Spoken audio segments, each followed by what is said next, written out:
ľudia, takže dneska tu mám 10. Ešte predtým ako začneme, vás prosím o like a odber, veľmi mi to pomôže. Takže ako prvé tu je, že keď máte u Kaja z Ninjaga, tu máte tú klasickú katanu, tak vidíte, že tu môžete klasicky zastrčiť.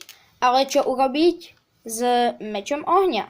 No tak to je veľmi jednoduché, pretože ono vlastne stačí pridať iba tieto dva dieliky, takú tú malú cupku a k tomu taký ten háčik, čo vyzerá ako legová ruka. Sem ju zastrčíte do toho brnenia, sem to zastrčíte a pripojíte tam ten meč.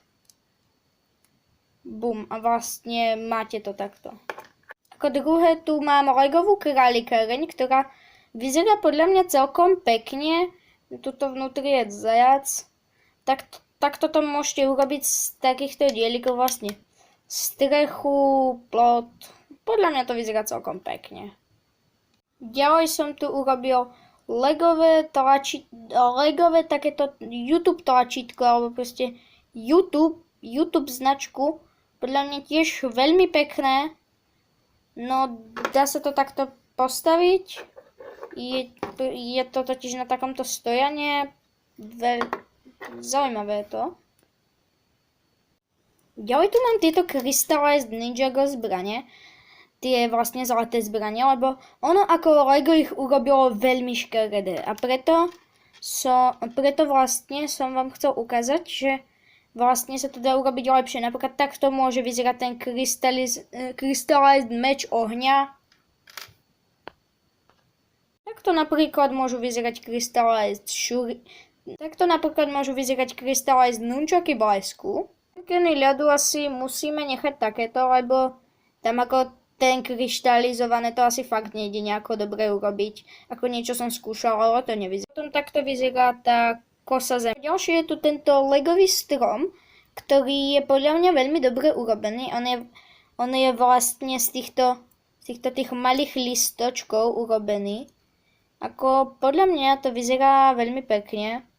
Keď takto postavíte do nejakého lesa, podľa mňa veľmi. Potom, keď sme si už ukazovali, že ako sa tam dáva ten meč ohňa, tak potom ako tam dať nunčaky, pretože aj tie tam v seriále mal ako tam G zavesené. No jednoducho.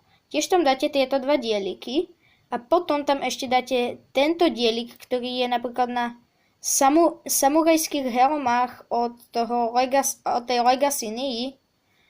Takto vám ho tu ukážem. Takto to vyzerá, alebo na rôznych kyblíkoch, ako ručka to môže byť. Takto to sem pripevníte. Potom zoberiete vlastne tie nunčaky, ktoré tam chcete Jayovi pripevniť. Takto ich tam nastrkáte.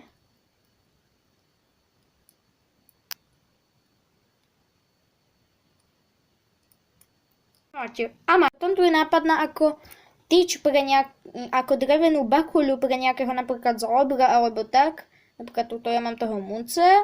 A to vlastne zoberiete klasickú legovú palicu a potom vlastne ešte hnedé ruky, ktoré zoberiete z nejakej figurky.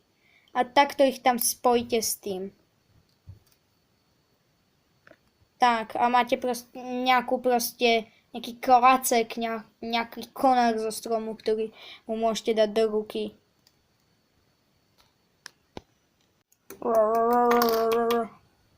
Potom je tu táto legová verzia Billa Cyphera zo seriálu Gravity Falls, mega dobrý seriál, ako ho nepoznáte, určite si ho pozrite. Podľa mňa som mi celkom. Ale tu mám ďalší nápad na strom a to je vlastne takýto, kde máte tieto tu listy, bežné používané, na vlastne tento, čo sa zase bežne používa ako tráva, tak to tam môžete proste dať, na to hodiť nejaké okrasné takéto listočky a vyzerá to asi celkom pekne.